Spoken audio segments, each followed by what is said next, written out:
Hello guys and welcome to my channel and this is Papa Dave. Sa video natin ngayon, ito yung problema ng karamihan sa inyo, lalo na sa mga beginners. Yung pag nag-a-apply sila, nag-message sila sa amin, nagko-comment, Sir, apply ako ng apply, walang nagre-response sa mga application ko. So yan yung i-explain ko sa inyo at syempre, tuturuan ko na rin kayo kung paano yung tamang pag-a-apply dito sa work from home. Okay guys, kung bago ka lang dito sa ating YouTube channel, please subscribe and hit the notification bell para updated ka sa mga tutorials natin. Okay guys, kung interesado ka naman sa mga in-depth tutorials, at the same time ay makareceive ka na rin ng certificate na pwede mong i-upload sa mga freelancing profile mo, pwede kang mag-join dito sa members area natin dito sa YouTube, at dito naman sa va4ecomcourse.com para mapanood nyo ng unfiltered, step by step, lahat ng mga trabahong ginagawa namin dito sa e-commerce. So, pwede tayo mag-sign up dito sa va4ecomcourse.com. Okay, sa pag-apply ng trabaho, ang ginagawa ng mga karamihan sa inyo, wala silang pakialam sa oras. Basta, pupunta ako sa freelancing website, mag-a-apply ako ng kung anong gusto kong applyan. So, mali yun, no? Meron tayong time frame. Ano ba yung oras doon sa bansa na target natin kung saan tayo magtatrabaho. Halimbawa, no, dito sa atin, no, sa e-commerce na itinuturo ko sa inyo, ang target natin ng mga client, taga US, taga Canada, taga Israel. So, aalamin natin yung time frame kung anong oras sa kanila ngayon. Halimbawa, no, nag-apply kayo ng hapon sa Pilipinas. Nag-apply kayo ng alas 4 ng hapon.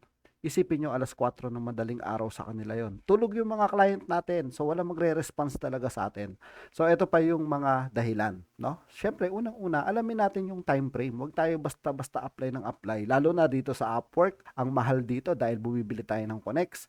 So, ngayon, tuturo ko sa inyo, no? Kung bakit hindi kayo nare-replyan. Kung bakit apply kayo ng apply, wala nagre-response kasi meron tayong i-check sa mga job post na ina-applyan natin. So, halimbawa, magta-type ako dito ng Shopify Product Lister. Check natin, no? Shopify Product Lister. So, ito makikita nyo yung job post na to 5 minutes ago. So, 5 minutes pa lang ha. So, ito yung mga dapat ina-applyan natin. So, dapat ba applyan ko kaagad to? Hindi basta-basta. Kahit sabi mong 5 minutes ago pa lang to. Pero ito yung mga ideal na dapat ina-applyan natin. Pero dapat alerto ka sa mga job post. Kagaya nito, no? Meron na agad siya 5 to 10 proposals na nagpasa ng application. Kasi 5 minutes ago pa lang yung trabaho na to. So, pero pwede pa to, no? Pwede pa natin to. Makukonsider pa natin na pwede natin siyang applyan. Ngayon, pag chinek natin to, ibig sabihin, yung client na to ay nandirito pa mismo sa computer. No? Ibig sabihin, nagbabrowse pa siya sa computer kasi 5 minutes pa lang, kakapost niya pa lang eh. Ngayon, check natin yan kung verified. Halimbawa, dito sa gilid. Yan. Nakalagay dito ay payment verified. Tapos yung 5 star yung star niya, yung review. Ang dami niya nang na-hire, no? 16. Tapos 4.97 yung review niya. Ibig sabihin, napakagandang client nito. Tapos yung mga job post, makikita nyo na legit yung client na yan. So, yun lang ba yung titingnan natin? Siyempre, i-check natin yung trabaho, babasahin natin yung description. Yung duration neto, 1 to 3 months, intermediate. So, hindi siya naghahanap dito ng expert. So, kahit na tayo, no, intermediate lang tayo, okay lang sa kanya. Tapos, ang pinaka-hourly, ayan, $3 to $10 per hour. Pero wag na kayong umasa, no, na aabot kayo ng mga $10 per hour sa mga product listing. So, ano ba yung hinahanap niya dito sa trabaho na to?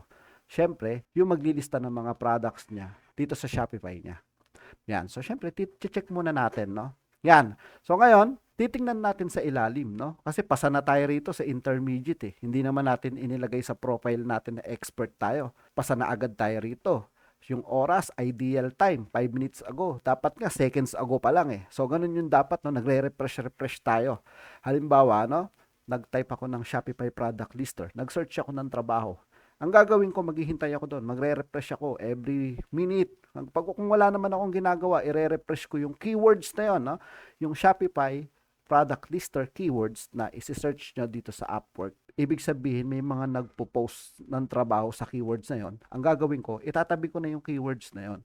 So, magre-refresh ako hanggang sa may makakita ako ng bagong job post mga seconds ago. Makakakuha kayo dyan. So, ngayon, okay tayo dito, no? Sa payment verified, maganda yung client, intermediate. Check naman natin sa ilalim. So dito kasi meron silang mga requirements, meron silang mga criteria ng mga VA. Pero ito hindi siya masyadong maselan kasi proposal 10 to 15. Kanina 5 to 10 lang to, ngayon 10 to 15 na. So ibig sabihin ang daming marurunong. No guys, no, ang daming marurunong na inaantabayanan nila yung mga job post. So kailangan ganyan yung gawin natin, kailangan maagap tayo sa mga job post. So ito nga nag-send na agad siya, 13 sent invitation na agad. See? So ayan yung sinasabi ko, no? Ngayon, check natin sa ilalim. Yan, makikita natin yung mga rate sa kanya rito. Yan. So para sa akin, okay yung client na to. Kaso nga lang, dahil nga paunahan talaga, kailangan nyo talagang mag-abang ng trabaho. Kailangan, kapag pagka-post pa lang, nakaabang na kayo. So isa to sa keywords, no, yung Shopify product lister. So ito yung ideal. So susunod, kaya hindi sila nagre-response, baka naman kasi yung in-applyan nyo ay may 20 to 50 proposals na nagpasa. Ibig sabihin, sobrang dami na neto na nag-apply sa trabaho na to. So yan yung pangalawang titingnan nyo. So susunod naman, ang titingnan nyo, kagaya nito, no, 2 hours ago. Baka naman yung ina-applyan nyo ay 2 weeks ago pa. Kaya isa yan sa mga titingnan din natin, no? Kung kailan ipinost yung trabaho. Kasi pag nakakita ka lang, uy, product lister to. 15 to 30 hours a week. Tapos ang rate, $4 per hour ang rate. Applyan ko na to. Yung pala 2 weeks ago na siya. Tapos makikita nyo yung proposals, 50 plus na pala yung nag-apply dito. So aasa pa ba kayo na pipili kayo? Yung ang dami nang nag-apply tapos sobrang tagal na ng job post. So yan naman yung susunod na titingnan ninyo. Huwag tayo basta apply ng apply. Okay, susunod naman. Baka in-applyan natin. Halimbawa, itong job post na to, no? Kiklik natin yung job post na to. In-applyan natin siya. Meron pala siyang nakalagay dito sa ilalim. Ito yung location na prepared niya. Yung taga United States lang. Mamaya, basta nakita nyo lang dito, uy, alam ko yung trabaho na to. Apply now. Hindi nyo muna chine-check, no? Yung hinahanap niya pala. Meron dito, minsan, ang hinahanap niya, mga Pakistan. Minsan, Indian lang. Minsan naman, Pilipinas lang. So, may mga, ito i-check natin, no? Yung mga qualifications. Kailangan i-check natin yan. Para malaman nyo, halimbawa, ang hinahanap niya, fluent in English. Tapos, ang nakalagay sa atin sa profile natin, conversational lang tayo. So, isa yun sa mga dapat tinitingnan natin. So bago tayo mag-apply, tingnan muna natin kung talagang pwede tayo mag-apply sa trabaho na yon. Pero syempre, yung number 1 dyan, time frame. Okay? So next. So nakakita nga tayo ng magandang trabaho. Halimbawa, ito, no? Check natin to. Ito yung magandang trabaho. In-applyan natin siya. Ngayon, pag-apply natin, yung proposal letter natin ay hindi tugma sa hinahanap niya. Halimbawa, full-time na product lister ang kailangan niya. Anong platform? Halimbawa, no, ang binigay natin na profile, may experience ako sa eBay dropshipping, sa product research, sa eBay, sa ganyan. Yung pala, ang e-commerce store niya pala, Shopify. Tapos syempre, yung ibang mga kasama nyo na nag-apply din, talagang pininpoint nila dun sa pinaka-profile nila na Shopify lister sila, na marami silang experience sa Shopify. Magkakaroon tayo ng problema dun kasi nga, syempre, yung ibang nagpasa ng proposal sa kanila, ng CV letter sa kanila, ay direct dun sa hinahanap niya. So, ayan yung mga tip.